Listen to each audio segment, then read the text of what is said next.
আজকে 31st night গোটা পৃথিবী পালন করছে। কারা করছে? ইতিহাস কি? এটা স্রষ্টা কারা? কে এটাকে সৃষ্টি করেছে? কে এটাকে আমাদের কাছে, এই সমাজের কাছে দিয়েছে? কোন মুসলমান? কোন মুসলমানের সন্তান?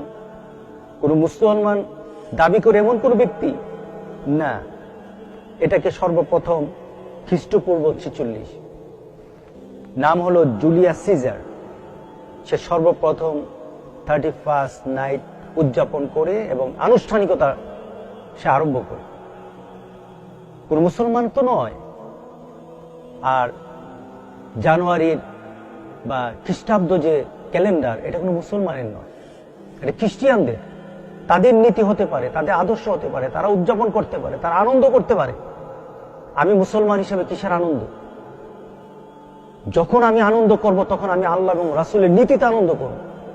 আমি ঈদে আনন্দ করি, আমি ঈদে আনন্দ করি, আমি আমার ভালো করে সংবাদে আনন্দ করি, আমি ইবাদতে আনন্দ করি, আমি মানুষকে কল্যাণের চিন্তা দিয়ে আনন্দ করি, আমি মানুষকে সেবা করে আনন্দ করি, আমি মানুষের জন্য কিছু করে আনন্দ করি, আমি দিনের জন্য কিছু করে আনন্দ করি।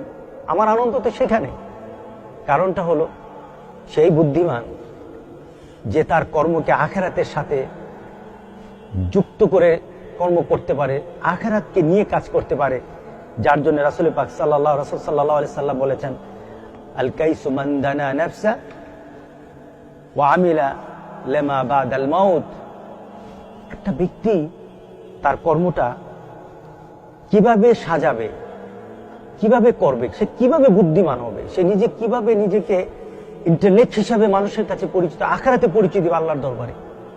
ওই ব্যক্তি যে নিজের কর্মকে ওইভাবে করে যে সে আখিরাতে আল্লাহর সামনে জবাবদিহি করতে হবে, এই চিন্তা করে সে তার কর্মকে করে, অর্থাৎ মৃত্যু পরবর্তী জগতের জন্য তার একটা প্রস্তুতি থাকে, সে হলো বুদ্ধিমান। আজকে 31st নাইটে যা হচ্ছে, আজকে ইহুদি খ্রিস্টানরা করতে পারে। ইহুদি খ্রিস্টানদের তাদের কোনো চরিত্র নাই, তাদের কোনো সামাজিকতা নাই, তাদের কোনো মধ্যে ভদ্রতা নাই, তাদের মধ্যে কোনো ধরনের ইমানি কোনো ধরনের চেতনা নেই। আমাদের ইমানি চেতনা আছে, আমরা মুসলমান। যদি আপনি মুসলমান দাবি করেন, ইমানের চেতনায় চলতে হবে। আর যদি ভালো না লাগে, ইসলাম আপনাকে ধরে রাখবে না। ইসলাম আপনাকে বলে না, জোর করে বলে না তুমি আমার ইসলামের ভিতর থাকো, আপনি বের হয়ে যান। আপনি মুনাফিকের কাতারে কেন থাকবেন? আপনি কেন থাকতে চান? ইসলাম আপনাকে একটা সুন্দর, একটা শান্তিময় পরিবেশ দান করে। 31st নাইটে কি শান্তি আছে? বাংলাদেশে যা 31st নাইট গুলি যা হয়েছে, সম্ভ্রম, ইজ্জত লুট করা হয়েছে। আপনি গিয়ে দেখুন, 31st নাইটের জন্য বাংলাদেশের কোন বড় হোটেলের সিট পাওয়া যাবে না, খালি পাওয়া যাবে না। বেহাপনা, যত ধরনের অপকর্ম আছে যেটাকে মানবীয় গুণের মধ্যে পড়ে না, এই ধরনের কাজগুলি করে, মদ পান করে, জুয়া খেলে, নারী নিয়ে মত্ত থাকে। এটাই কি আপনার ইসলাম? আপনি যদি বাবা হন, আপনার সন্তান সেদিন যদি যায়, আর আপনার সন্তানকে যদি আপনি ফিরাতে না পারেন, তাহলে হাসরের দিন আল্লাহর দরবারে জবাবদিহিতার জন্য প্রস্তুত থাকুন। আপনার সন্তান যদি 31st নাইটে ইহুদি খ্রিস্টানদের নীতিতে সে রাত্রিকে উদযাপন করে, 12টা বেজে গেল, 12টা 1 ধুমধারাক্কা, 12টা 1 পটকা, চতুর্দিকে আওয়াজ আর আওয়াজ। কিসের আওয়াজ? এই আওয়াজগুলি দুজুকের আওয়াজ। এই আওয়াজগুলি আপনাকে শুনিয়ে দেয় দুজুকের আওয়াজগুলি কত বিকট হবে, আপনাকে জানিয়ে দেয়। আপনি আপনার সন্তানকে কেন পারেন না? দুনিয়াতে আপনার সন্তান আগুনে পড়ে যাক, আপনার যেমন কষ্ট লাগবে, তার থেকে লক্ষ কোটি গুণ জ্বলন্ত আগুন আপনার সন্তানের জন্য প্রস্তুত করা হচ্ছে 31st নাইটে যারা পালন করবে। আপনি কিসের বাবা, কিসের মা যদি আপনার সন্তানকে না বোঝাতে পারেন? আপনার সন্তানের সাথে যদি আল্লাহ রাসূলের সম্পর্ক আপনি না করতে পারেন, তাহলে বোঝা গেল আপনিও সেই 31st নাইটের প্রবক্তা, আপনি সেই 31st নাইটের একত্বতা ঘোষণা করে আপনিও পালন করে, তাহলে আপনিও দুযোগে থাকবেন, আপনার সন্তানও দুযোগে থাকবে। এটাই সুন্দর। কিন্তু মুসলমান যখন দাবি করবেন, আপনি চিন্তা করতে পারবেন না, দুজকে যাবেন, আগুনে জ্বলবেন, আল্লাহর গজবে পড়বেন, আপনি যেমন চিন্তা করতে পারেন না, আপনার সন্তানের জন্য আপনি সেই চিন্তা ছেড়ে দিতে পারেন না। কারণ আল্লাহ সুবহানাহু ওয়া তাআলা বলেছেন, কু আনফুসাকুম ওয়া আহলিকুম নারা, তুমি বাঁচো, তোমার সন্তানকে বাঁচাও। তুমি বাঁচলে হবে না, তোমার সন্তানকে দুজকের আগুন থেকে বাঁচাও। তাহলে আপনি বাঁচবেন না, বাঁচাবেন না। এগুলি আমাদের অপসংস্কৃতি, আমাদের দিনকে মানুষের কাছে একটা এমন মিশ্রণ সৃষ্টি করছে যে আপনার সন্তান যখন 31st নাইট পালন করবে, আপনার সন্তান তাদের সাথে থাকবে যারা এই 31st নাইটের প্রবক্তা, যারা এই 31st নাইট প্রতিষ্ঠা করেছে, তাদের সাথে কাল হাসর দিন তারা উঠবে। আপনি যত আপনার সন্তান যদি মারা যায়, এই ছেলে যদি মারা যায়, এই মেয়ে যদি মারা যায়, আপনি যত সুন্দর জানাজা করান, সুন্দর দোয়া পড়ান, সে তো আরেকজনের সাথে চলেই গেছে, সে তো আরেকজনের সাথে তার সম্পর্ক গড়ে ফেলেছে। সে তো আখেরাতে কার সাথে থাকবে সিদ্ধান্ত নিয়ে নিয়েছে, সিদ্ধান্ত ইহুদি খ্রিস্টানদের সাথে সিদ্ধান্ত নিয়ে গেছে। আপনার জানাজা আর তার জন্য দোয়া কোনো কাজে আসবে না। মান তাশাব্বাহা বিকাউমিন ফাহুয়া মিনহুম, যে জাতির নীতিতে সে নিজেকে ধারণ করে নেয়, রাসূল সাল্লাল্লাহু আলাইহি সাল্লাম বলছেন ওই জাতির সাথে কার হাসর হবে। আপনি মুহাম্মদকে ধরতে পারলেন না, মুহাম্মদ সাল্লাল্লাহু আলাইহি সাল্লাম নীতিকে ধরতে পারলেন না, আপনি চিন্তা করেন আখিরাতে মুহাম্মদ সাল্লাল্লাহু আলাইহি সাল্লামের সাথী আপনি হবেন? পশ্চিমকালে নয়। আজকে এখনো সময় আছে, ছেলের লাগাম ধরুন, নিজে লাগাম ধরুন। আপনি কি মনে করেন? আপনি কি মনে করেন? আপনি দেখেন নাই আপনার পাড়া প্রতিবেশীর লাশগুলি দেখেন নাই? আপনি আনন্দ করবেন।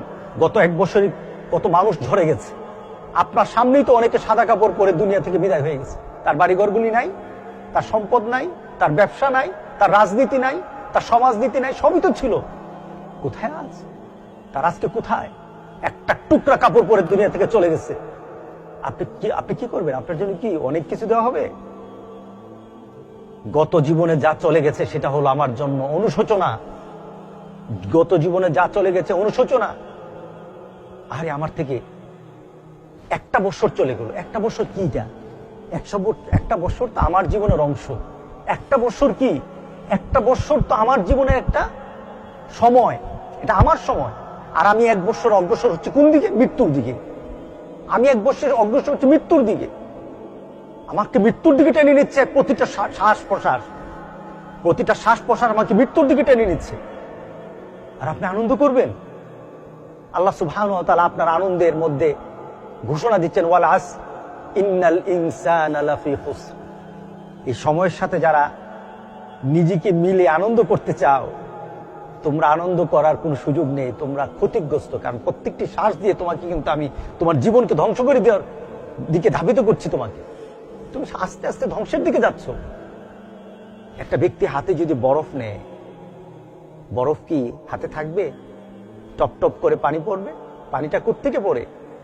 আপনার ক্যালেন্ডারের পাতাগুলি যখন উঠে যায়, এটা তো একটা বরফের একটা টুকরা, বরফের একটা পানির ড্রপ, এটা টপ টপ করে পড়ছে।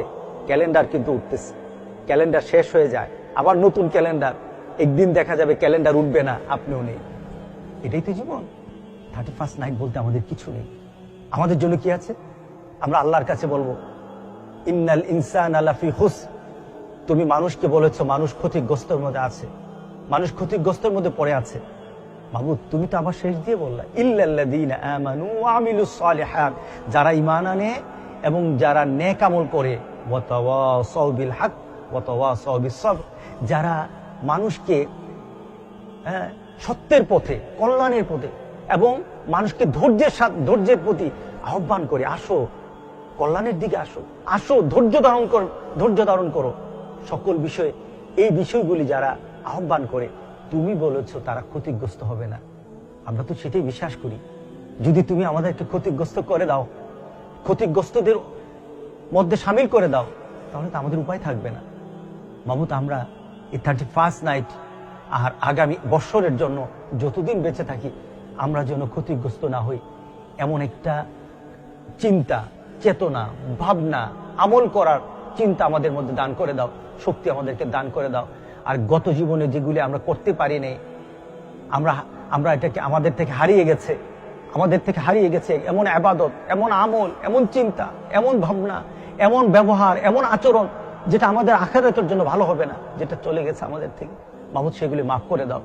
তোমার কাছে তওবার সাথে আমরা তওবার সাথে আজকে আমাদের 1 বছরকে শেষ করতে চাই।